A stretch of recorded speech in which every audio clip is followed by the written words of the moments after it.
Hello. Happy Monday to you all. Welcome to the Alex Gem Experience. This podcast is about how to change our lives. Yes, just when you think, Alex, how can you possibly come up with something more magnificent and interesting? Well, I've just gone and done it. How can we change our lives? Let's dive straight in. So we're going to look at, firstly, the importance of change, how to instigate change. Then we're going to look at some general principles that will enable people to create the changes they want in their lives. So yes, we all have different priorities. You know, some of us might want to become healthier. Some of us might want to lose more weight. Some of us might want to get in a relationship. Some of us might want to increase our wealth. Some of us might want to have more of an impact on the world, and so on and so forth. We all have things that we would like to improve. This is natural. This is evolution. This is what progress is.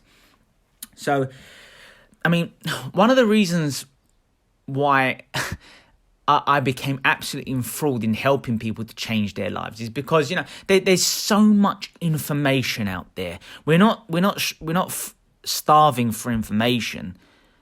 Everyone, well, I wouldn't say everyone, but most people know the things that they need to do to change the quality of their lives, right? A lot of us know that in order to, say, lose body fat or gain lean muscle, there are certain things we need to do. This is not rocket science. Obviously, there are some ins and outs. There's, you know, science and studies and all kinds of things in terms of our chemistry, biochemistry, how we operate, our hormone, our metabolism, all these functions. I get it. It can be quite complex. But generally speaking, on a regular basis, don't consume more calories than you release or burn. It's quite simple for losing weight. So most people understand that, you know, exercise often. Obviously, there are nuances and strategies in terms of how to exercise and so on and so forth, and when to eat and what practices like intermittent fasting and all these kind of strategies and what kind of eating programs to adhere to and all that sort of stuff. But we all understand, eat natural foods that come from, you know, the ground, the earth, vegetables, fruits. We all understand, eat these kind of foods, you know, lean meats. You know, if you're not allergic, eat nuts. You know, if your diet permits it, then eat eggs. It's quite filling. It's really cheap. All these, we get this. We all get this. So why aren't people getting into shape? Well, enter Alex Gem, you see. Because it's far more complicated than that. There are so many things that enables change. If most of us know the sort of things we should or should not do, then why aren't people changing their lives? Why aren't people stepping up? Why aren't people increasing their standards, holding themselves accountable, changing their thoughts, their beliefs, their experiences, their key emotions that dictate and govern their life? Well, that's what we're going to explore. Let me give you a couple of other analogies before we dive straight in. In terms of wealth, it's very simple. If you want to accrue more money, then essentially get a promotion, start a business, develop diverse passive income streams, you know, invest in real estate, in stocks and shares, in commodities, gold, silver, oil, you know, utilize the highest paying interest rates. You know, there are so many strategies we can adhere to save money, to make more money, and these sort of things. It just requires effort. Yeah, go and get a role model, a mentor, someone who's been there, done it, highly successful, so they can help you to progress more rapidly and save you a lot of heartache and mistakes that they made and all these sorts of things. We get it, we understand, but why aren't people doing it? Here we go. Okay, so if we want to improve the quality of our lives, really we have to address stress. Because I personally believe that our emotions, which is closely aligned to stress, and stress is closely aligned to our ego, and our ego is closely aligned to our fears, and so on and so forth. And our fears make us want to stay in certainty and stay in the familiar and stay in our comfort zone, and so on and so forth. Now, these things are very much, align themselves to one another. So we have to address how we deal with stress. We have to create change. We have to do new things to instigate change. So when we get stressed out, we get knocked out of homeostasis. We become imbalanced. Our neurotransmitters don't function appropriately. We start to make worse choices. We don't process information well because stress has taken over in our primitive brain. If our medulla and our limbic emotional brain are taking control, and our cortex, our forebrain, our frontal lobe, are not in control, which means, we're more susceptible to behaving irrationally, illogically, and so on and so forth. So yes, stress is one of the main, and most people spend 70% of their lives living in chronic stress because they spend most of their lives living with it by identifying with the ego and by identifying with the mind and their conditioned consciousness and what they have, what they don't have, their labels, their possessions, how they judge themselves, how they judge others, these sort of things. And that's why a lot of people are unhappy. But I'll address that a bit later on. So if we want to instill long-lasting change, we need 3 key things here. All right, we need to be committed. There's no doubt about that. If we want to be committed, we have to learn to invest our money, invest our time, invest our energy, our mental, physical, emotional energy in the avenue that we hold dearly, that we want to progress in, right? If we want to change our lives. The next thing we need is inspiration. Now, inspiration and motivation, I've done many YouTube videos based on this, so please check that out. Inspiration and motivation are very, very different. Now, you can become extremely successful in many areas in your life if you are just motivated, right? But motivation will also bring along its accomplice, if you will, its assistant, is pain, is affliction, is suffering. So when you are motivated, you're trying to force an outcome. Yes, you'll have a lot of energy, a lot of willpower, more often than not, to succeed if you have a strong enough motivation, but you're going to accrue a lot of pain and it's totally unnecessary. Instead, become inspired, which essentially means understand that it's not about you. Understand that you are a channel, if you will, connecting whatever greater intelligence that is out there, whatever source, whatever God you believe in, whatever kind of spirituality, ideology you adhere to, whatever beliefs you have. You are the intermediary. You are the source of inspiration. You are connecting the greater intelligence to other people in many different ways. Now, if you're inspired to create music, if you're inspired to draw art, if you're inspired to create a business, inspiration means you're doing it for a greater cause. You are the intermediary. It's not about you. It's about how you connect people to something truly special, how you are able to support people in their lives in various capacities. And that's what inspiration is. Inspiration is when you are being pulled and you're no longer pushing and trying to force something to happen.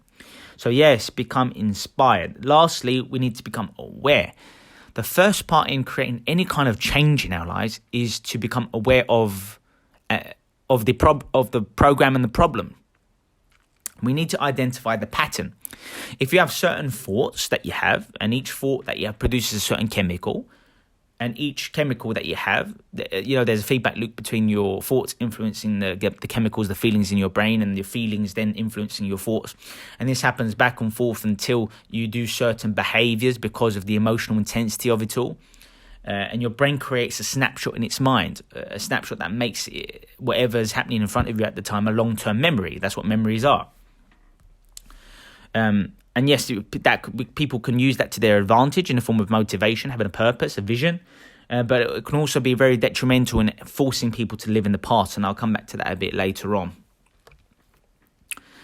So yes, we will need to be able to identify our mental emotional patterns. If there's a certain thoughts that we dislike about ourselves, we need to catch ourselves thinking those thoughts. We need to question ourselves. We need to poke at it, if you will. Metaphorically speaking, we need to kind of become the observer, the watcher of our own thinking. Okay. Oh, pardon me. Someone's trying to get in touch. Hey, what can I say? Busy guy. Maybe they want to talk to me about what's going on. So I can give them some support in their own lives as well. So let's get back to it. So we need to be able to identify our pattern, how we are running, and so on and so forth. And this is vital. So now that we understand that the first part of change is being able to identify that the issue, the problem, being able to spot it, now we can start to look at some fundamental practices that every single human being can incorporate. The reason why I love these strategies that I'm going to share with you is because you don't need to be a genius. You don't need to be an Elon Musk. You don't need to be someone who's incredibly wealthy or successful or innovative in order to really, really make the most of your life and to kind of capitalize on our opportunities in this realm, okay? So that's what we have to understand. So let's dive straight in. Nutrition. Yes, I know it's not the most attractive thing to discuss, but our nutrition is absolutely vital because this is the difference maker between protecting our existing brain cells and also giving ourselves the energy to continue, because our energy is everything. The amount of energy we have on a daily basis will influence our emotions. It will influence our levels of productivity, our quality of our performance in any endeavor in our lives. So what we put into our bodies is crucial. So, if we are very insulin resistant, which means that we've been eating unhealthily, like highly refined processed foods full of sugars and so on and so forth, then what happens is our cells kind of mutate. They become dysfunctional. They become replete and filled with garbage, if you will. They're not able to effectively deal with incoming substances. And so our own pancreas begins to create its, excessive amounts of glucose in an attempt to force in order to force our cells to take in this extra glucose. Now, what happens is this extra glucose that's trying to be forced into your cells, it kind of spills over and spends a longer time in your bloodstream, which is obviously not very good at all. And it's essentially what results in type 2 diabetes down the line. So if our cells aren't functioning properly, then we aren't functioning properly. And also, if we're eating unhealthily, a poor diet in the long term can harm and damage your brain cells. That's right. Poor eating habits can make you less intelligent, 100%. Okay? And we can compensate that. Well, not necessarily compensate, but we can change that and reverse that process by instead giving the body and our cells what it needs. And that is colourful fruit and vegetables. So colourful fruit and veg, your celery, your avocados, your pomegranates, your blueberries, and all these sorts of things. They are packed with antioxidants, okay? They are packed with the main type of polyphenol, which is called the flavonoid, okay?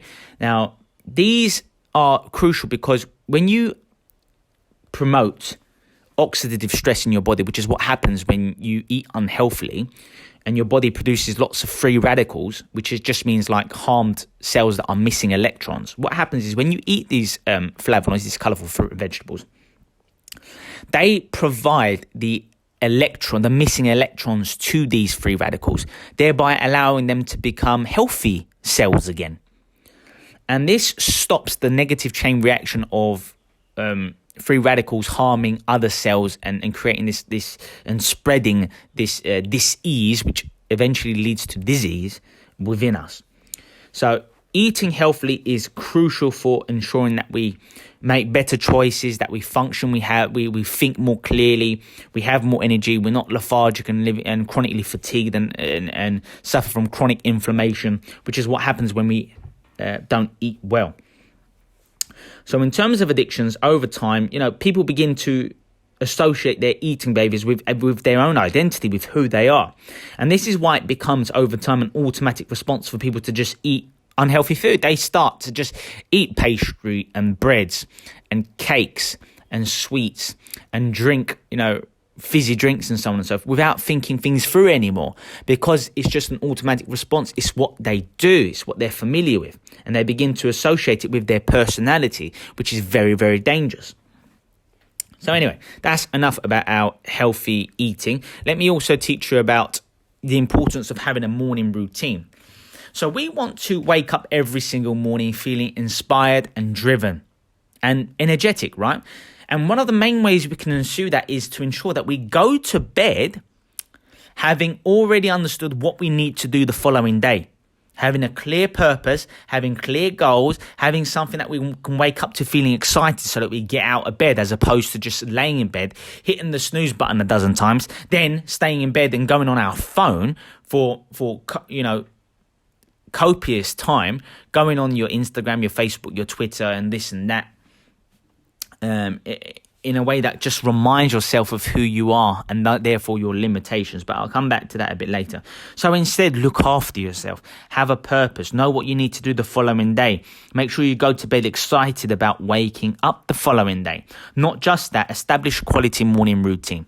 I want you to get used to paying yourself first. Now, you can pay yourself physically in terms of monetarily. So, putting money into certain savings accounts and so on and so forth immediately as soon as you get paid, for example, so that you don't spend frivolously and become wasteful in terms of your money, so that you don't just spend all of your money on your bills, on your loans and so on and so forth. Make sure that you put some money aside for yourself, for your future self, for your future family or your existing family for that matter. And likewise, I want you to also pay yourself in terms of giving yourself time. So see if you can establish a morning routine whereby you put yourself first, because a lot of people wake up, they might hit the snooze button, they'll go on their phone a little bit, they might go and have breakfast and then they're off to work, for example. They've not necessarily done anything to improve the quality of their day, the quality of their lives. They've not reminded themselves of what their priorities are, which should be their own needs, their own feelings, their own emotions, so that they can step up throughout the day and be more joyous, more peaceful, more giving throughout the day, because they made time for themselves at the start of the day. So, I'm not here to tell you exactly what your morning routine should be like, but I've got some ideas. So you could do things like journaling, writing out your goals, some form of reading or learning in avenues that are important to you. You could do some form of exercise and also HIIT training. HIIT training is fantastic for promoting what's called BDNF, brain-derived nootropic factor, which helps you to make more stronger synaptical connections amongst your neurons. It helps to make newer connections amongst your neurons as well. Thus enabling you to change your thoughts, your emotions over time. Really, really powerful stuff. It also provides clarity of your thoughts, and it helps to stimulate neuroplasticity. And I'll talk a lot more about neuroplasticity in a moment. So yes, exercise actually makes you more intelligent, especially HIIT training, high intensity interval training. Check out my YouTube channel, The Six Pack Mind with Alex Gem, so that you can understand how to utilize HIIT training, what the benefits are. I'll give you many workouts of what HIIT training is, how to speed your metabolism, burn more calories, stimulate thermogenesis, stimulate neuroplasticity and neurogenesis by exercising in a specific way. So go check out the YouTube channel. All free content, of course. What else can you do? Obviously, write out your goals, like I said. Cold showers or hot showers, for that matter, or both, are fantastic, because that also stimulates BDNF. Hot and cold exposure, very powerful, great for blood circulation, great for releasing negative toxins, great for refreshing us, waking us up, especially cold showers or cold baths.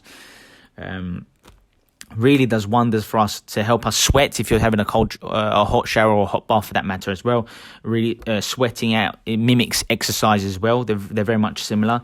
And if you have a hot bath, and you completely engulf your body in that bath and you sweat a lot, you sweat out a lot of toxins, a lot of heavy metals. And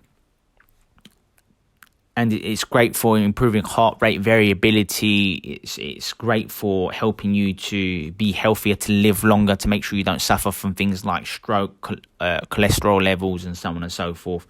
So really, really important stuff. Make time to think about being grateful, and make time for visualization or meditation or any other mindful strategy that you want to adhere to. Deep breathing is great for getting yourself centered and ready for the day, allowing you to put yourself and to put things into perspective so you don't get caught up in your own ego throughout the day. So these, choose the routine that suits your lifestyle best. I don't know how much time you've got before in terms of when you wake up and when you have to, go outdoors, for example, for whatever reason. So yes, up to you, but take your morning routine very seriously indeed. Next, new experiences. Right, this is incredibly important as it relates to stimulating neuroplasticity and therefore neurogenesis, which is all about changing your results in life. If you want to change your quality of life, if you want to get better neuro results in your life in terms of losing weight, making more money, learning things, personal development, improving the quality of your relationships, and so on and so forth, then it's all about neuroplasticity and neurogenesis, okay? I can't emphasize that enough. And one of the best ways to stimulate that is through new experiences. Because if you do and see and experience the same sort of things every single day, like Groundhog Day, you travel to the same places every single day, same work, you drive to work the same way, you visit the same person every day or near enough every day, you speak to the same kind of people in person or over the phone every single day. You eat and drink the same kind of foods in the same sort of ways, in the same kind of cups and on the same kind of dishes every single day. If you watch the same kind of TV shows and episodes every single day, if you do the exact same sort of things every single day, then will you change? That's a rhetorical question, people. The answer is no. You don't have a chance. I don't care how motivated you are to change. If you do and see and experience the same things most days, then you're not going to change, and it's definitely not going to be quick. It's going to be a very slow, very gradual, snail-paced level of progress that you experience. So literally plan out new things for you to experience. Because what happens is, if you go to the same physical environments and do the same sort of things every single day, then it triggers the same sort of mental emotional programs, your subconscious programs that you've taught yourself to experience.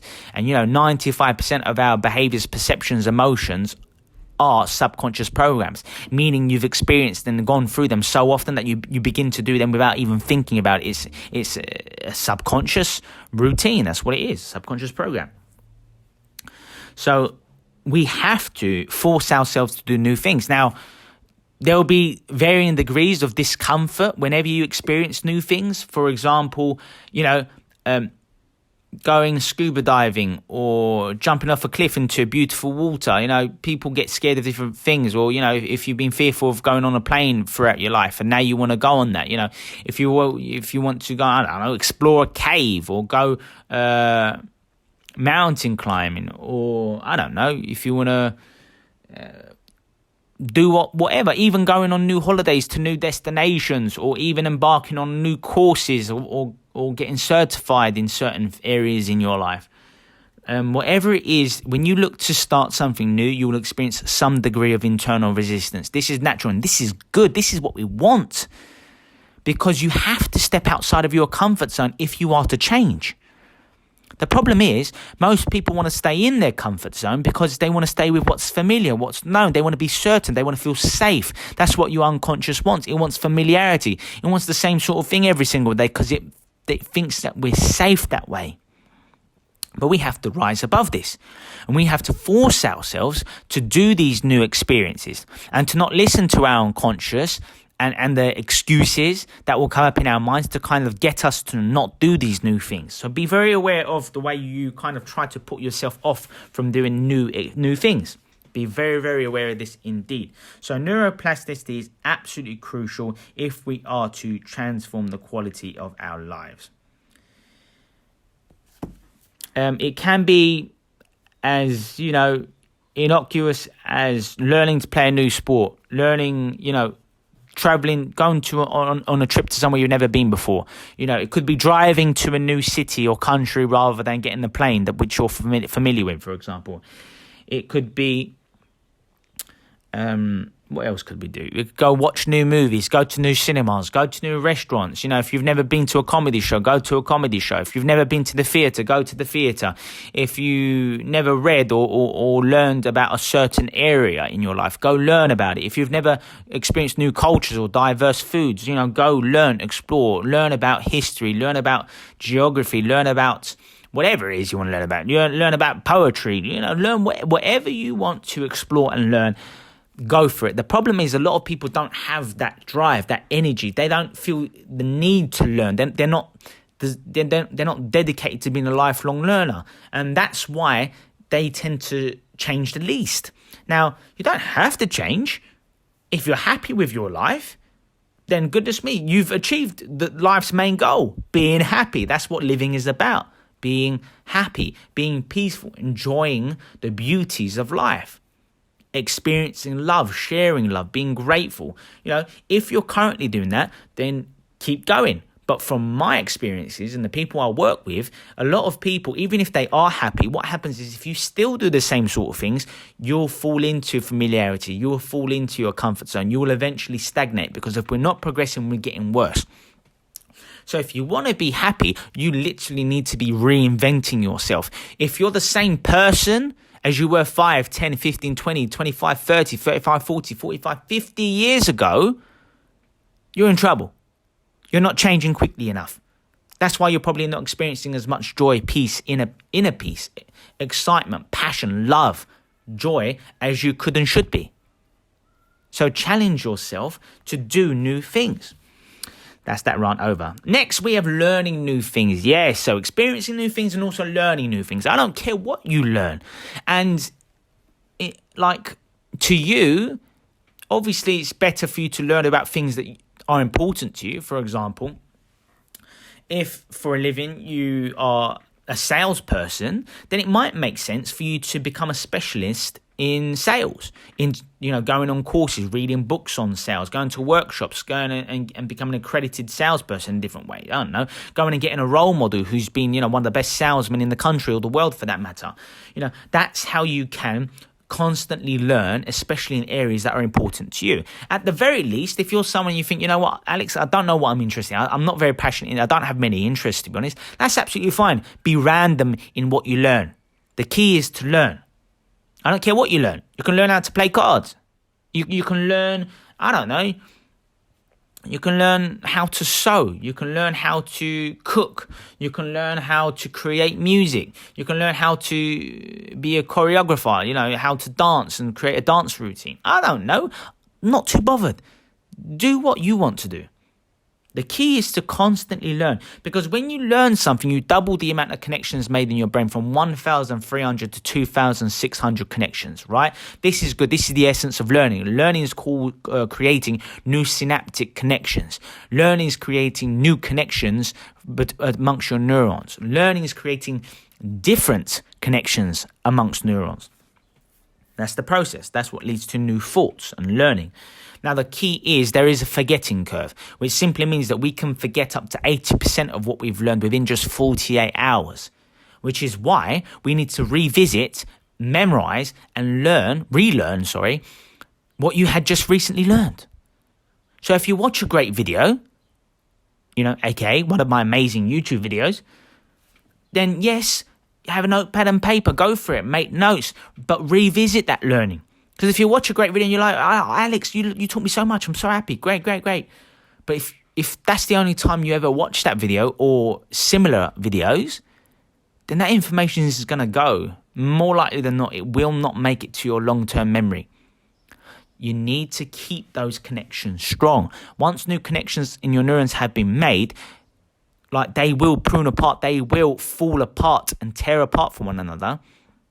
A little bit of emotive language there, hyperbole, I guess, but it's so that you understand what happens.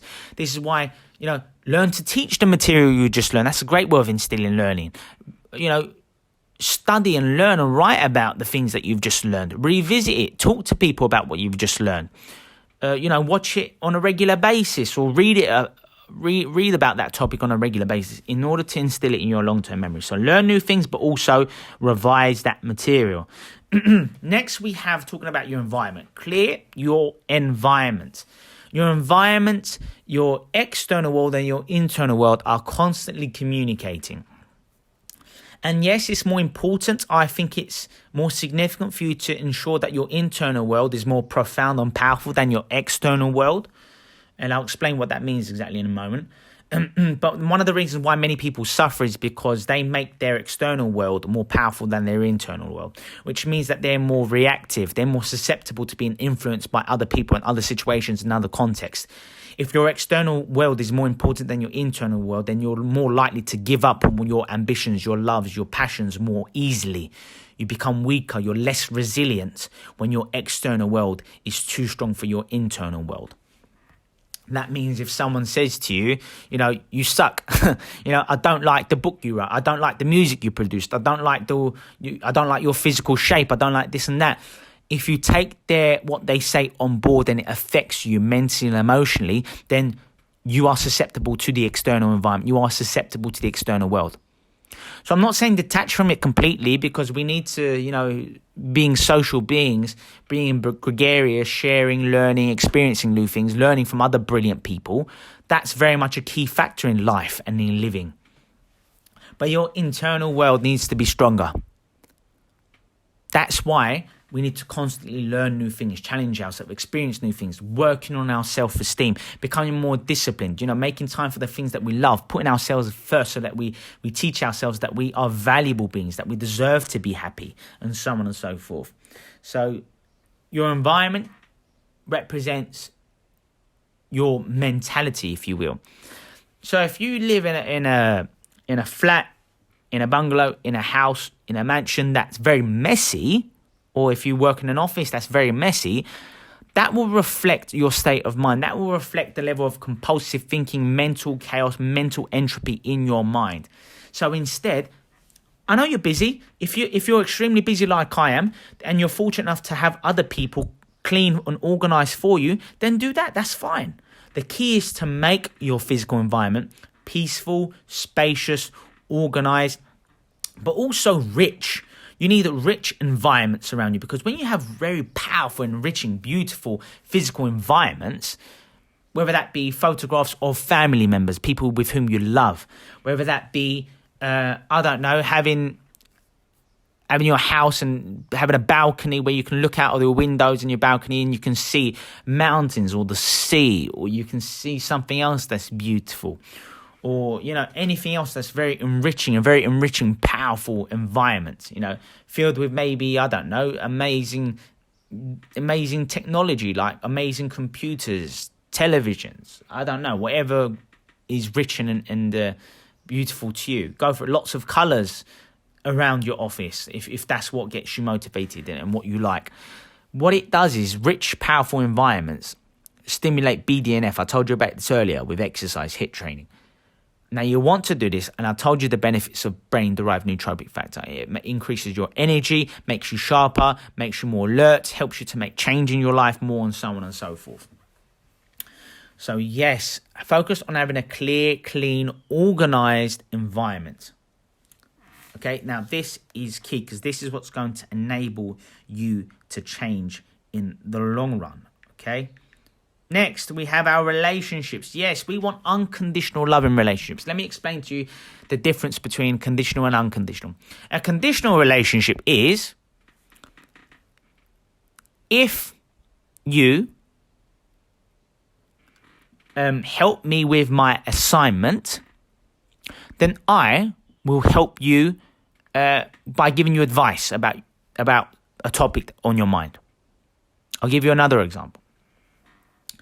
If you give me if you buy me a nice meal, I will buy you nice drinks. This is conditional love. This is a conditional, you can see it like a business transaction. Okay? This is not unconditional love. The same applies to the dating world, which can be seen in very much like a business transaction. That's a euphemism for other words here. But it's, if I take you to dinner or if I take you for drinks, and you satisfy me physically, then that in itself is like a business transaction as well, isn't it? So the key to thriving in life and being an extremely happy person is developing relationships that are unconditional. That means accepting and loving people regardless of who they are and what they achieve. That means loving your children, even if they don't become the doctor or the lawyer that you wanted them to be. That means loving your spouse, your partner, wholeheartedly, even if they did not change the way you expected them to change, for example. This is examples of unconditional love. You can tell if someone has unconditional love for you because they are the people who are there for you in times of need. You know who your fake friends are, or people who you thought were friends, but they really aren't, because they are the ones that are there for you when things are going well for you in your life and when they want help and assistance. But then when you need help, they're no longer there to be found.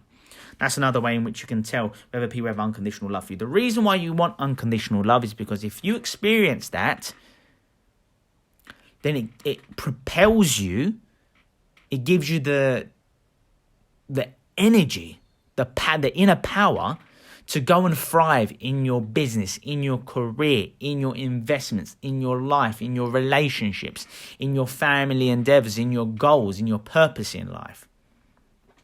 So work on your relationships for sure. Next, we have our labels. Be careful when you use the pronouns I am, because when you use I am, you command yourself into a destiny. You teach yourself that this is the way things are for you in your life right now, and also this is the way it's going to be in the future. For example, a lot of people have some limiting labels and limiting beliefs, such as I am clumsy, I am unintelligent, I am unworthy, I don't deserve this person, I don't deserve to be wealthy, I don't deserve love.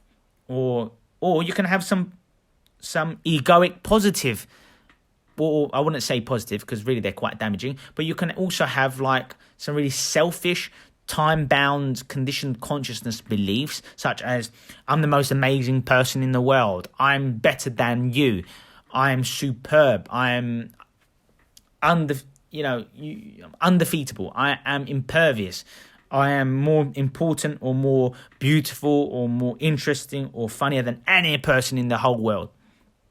This is egoic thinking. This is when we over-identify with the mind and we look to be exclusive, we look to be different, we look to be unique. But that's not the way we are. We are all similar human beings, whether we like to admit it or not. So, instead, acknowledge that we're all living creatures. Well, maybe creatures is a bit harsh. But acknowledge that we're all living beings with similar experiences. You know, we all eat, we all go to the toilet, we all sleep. We all laugh, we all cry, we all talk, we all interact, we all experience certain perceptions, we all have similar thoughts, and so on and so forth to varying degrees, right? So we're very much similar, which is why we need to have unconditioned consciousness, pure consciousness, a higher level of consciousness, where we see past our limited personalities, where we see past the basics of looking to get one over on people, or looking to be more significant or different to people. People who are enlightened and awakened see beyond that. We're far more spiritual and we're far more aware. We can see, metaphorically, we can see further than your average egoic dominated person. Okay? So, yes. Be careful with your labels. Think greater than how you feel. Yes. The problem is a lot of people have taught themselves to live in the past. When you live in the past, you remind yourself of the negative things you've experienced, and we begin to use that as excuses to justify why we aren't as happy as we should be, or we might be overweight because of our past, and obese because people let us down or we were abused, or we seek short-term gratification in our relationships rather than building beautiful long-term relationships because, I don't know, you were exploited physically at a younger age, or you felt let down by your parents, which is why you've grown up and you've had a chip on your shoulder throughout your life, for example, or you become you're someone who's very violent or physically dangerous because of the physical danger you experienced at a younger age. It doesn't have to be as severe as the examples I've just given. I'm just giving you diverse examples here. The problem is when you wake up and you remind yourself of the painful past, then you will not be able to change your thoughts and change your results and become a better quality person. You're not going to progress because you're constantly reminding yourself of your limitations. You're constantly reminding yourself of your past. You're living in your ego, and therefore you're not going to be experiencing the present moment. You're not going to be able to live in the future and create the kind of future you want for yourself because you're stuck in the past. Painful emotions have branded you emotionally, and you're too engrossed in them to be able to see beyond them. And that's why we need to think greater than how we feel. That means forcing ourselves to step outside of our comfort zone, which is what I told you about earlier.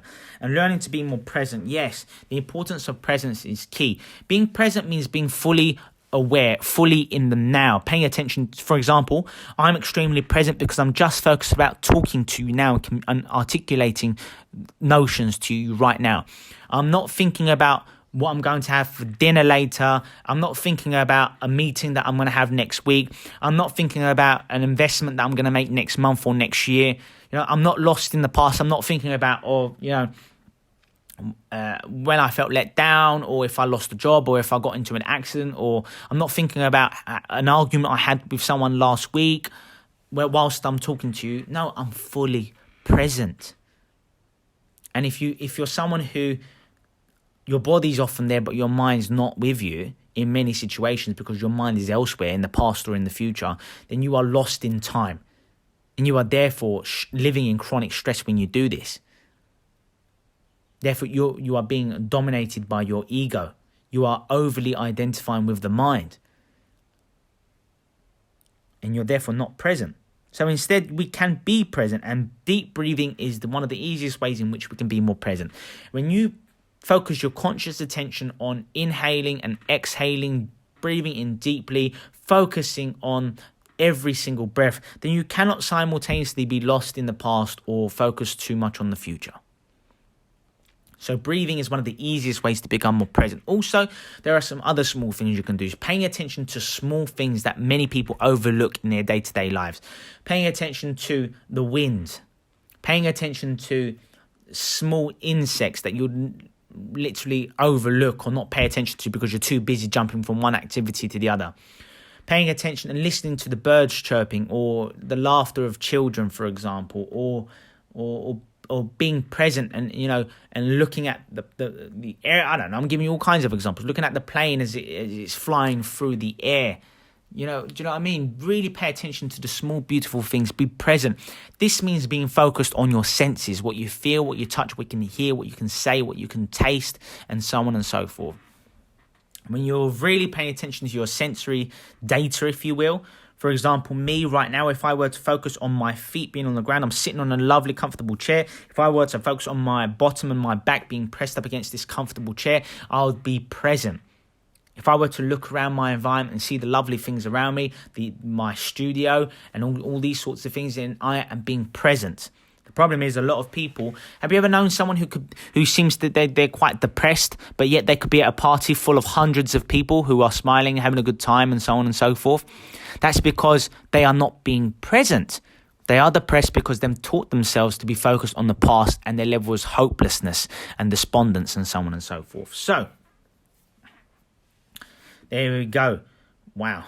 Very powerful stuff. I'm sure you can appreciate that. Lastly, we're going to talk about sleep. Yes, the importance of sleep. I've done a podcast on sleep already, really detailed, packed with scientific data, packed with teaching you how to sleep better, how to get into a great sleeping routine, the importance of sleep, what happens to your brain cells, your quality of life, how you suffer in terms of illness and diseases by not sleeping well, how your productivity, your performance can drastically diminish as a consequence of disastrously being deprived of sleep.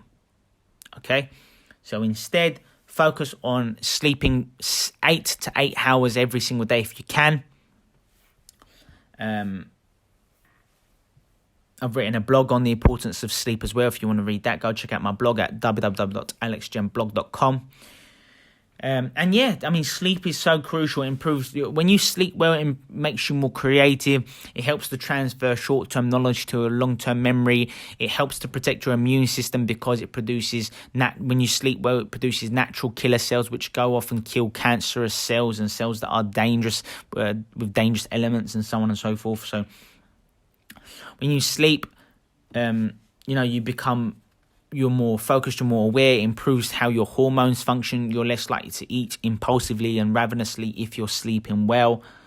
So sleep quality is so important, because sleep is when you hallucinate. And literally, if you suffer from insomnia and you don't sleep well consistently, then you're going to start to hallucinate whilst you are awake, and you start to lose connection between what's real, what's not real, and you kind of lose your marbles, metaphorically speaking. So please be aware of the importance of sleep. Do everything in your power to improve the quality of your sleep. I'm not going to go into too much detail because I've already done that. So again, other piece of evidence I can give is learn to disconnect from your external world, in particular technology. I mean, your average person uses Instagram 150 times a day. Science and studies now show that if you are on Facebook for over 10 minutes at a time, for however longer you spend on Facebook, after that 10-minute duration roughly is what they're approximating here, you begin to experience worse and worse emotions, probably because you're seeing other people, the best of people's lives, and you think that their lives are always amazing, because you're lost in your ego, and because you start to think about, oh, my life is not that good, or I'm missing this, I don't have that person looks rich, I'm not rich, that person's in a great relationship, I've done a relationship. And you start to beat yourself up in many different ways. So, yes, learn to detach from your phone. Don't jump on your phone when you wake up. Give yourself a couple of hours to kind of focus on your morning routine. Make time for yourself, like I said earlier. Because when you go on your phone, you remind yourself of who you are, your limitations, your labels. And it's just very hard to change your routines and your life if you're constantly reminding yourself of what you are and what you're not. And it's very damaging. It's just not very healthy for us. So, I didn't tell you about the importance of visualization. Mentally rehearse the person you want to be. Just decide, who do you want to be in your life? Obviously, don't start to dress like these people. That's just weird. That's really possessive. That's really freaky. But, and what I've done throughout my life is, I've got amazing role models in many different areas in my life. I have role models that relates to the fitness industry. I have role models as it relates to being conscious and awakened being. I have role models as it relates to wealth. Do you know what I mean? In terms of people who run successful businesses and investments and so on and so forth. I have role models and mentors in different areas of my life. And that's why I'm constantly metaphorically sharpening my sword, constantly getting better, improving my life, being a lifelong learner, constantly stimulating neuroplasticity, neurogenesis, constantly changing, being a newer, updated version of myself so that I can go on and thrive in life and help many people in lots of different ways. And I feel constantly high on energy. I'm high on life because I'm constantly stepping outside of my comfort zone, constantly doing things that change me, that change my perspectives, my beliefs, and so on and so forth. So practice mentally rehearsing who you want to be. Literally visualize who you want to be. Visualize the success you want to bring in your life. See it through your own eyes. See it, make it bright, make it vivid, make it take up your peripheral vision rather than seeing it through like a frame, like a portrait, like a drawing, if you will. Add some sound, add some clips and movement to these images to make it even more powerful, make it very bright, zoom into some key parts of the image that really resonate with you, the most meaningful parts of the image, for example. These are some of the NLP strategies that you can utilize to associate with the experience more, because your unconscious cannot tell the difference between something that's been vividly imagined and constructed and also something that's actually happened in real life. So yes, kind of brainwash your own brain by propelling yourself into the future whilst you're in the present moment. Hope you appreciated this podcast. I've heard you've learned a lot. Make sure you get in touch. Let me know what other things you would like me to share in future podcasts and so on and so forth. Make sure you get my book, The Art of Power, Happiness and Success. You can get that at Amazon. You can also get it at my store at www.alexgemstore.com. Look after yourself. You might want to get my course. You can get that at my website at www.alexgem.com. Just click where it says join PHS course today. Enter your credit card details. You'll gain instant access to this brilliant course. It's taking you step by step to improve your levels of abundance, happiness, peacefulness, to develop your self-esteem, to help you to achieve your goals, to help you to be more conscious, more present in your life, to help you to change your beliefs and eradicate your limiting beliefs and overcome your fears. This course is tremendous. Amazing ebooks given for free, which are worth $50 each. Incredible stuff. Amazing exclusive video footage, podcast material, and audio segments given as bonuses. It's ridiculous. I offer a payment plan as well. I also offer a 30-day money-back guarantee for the extra reassurance. Go for it. Step outside of your comfort zone. Take control of your life. And this course is guaranteed to improve your quality of life. Look after yourself. Stay strong. And I'll see you soon.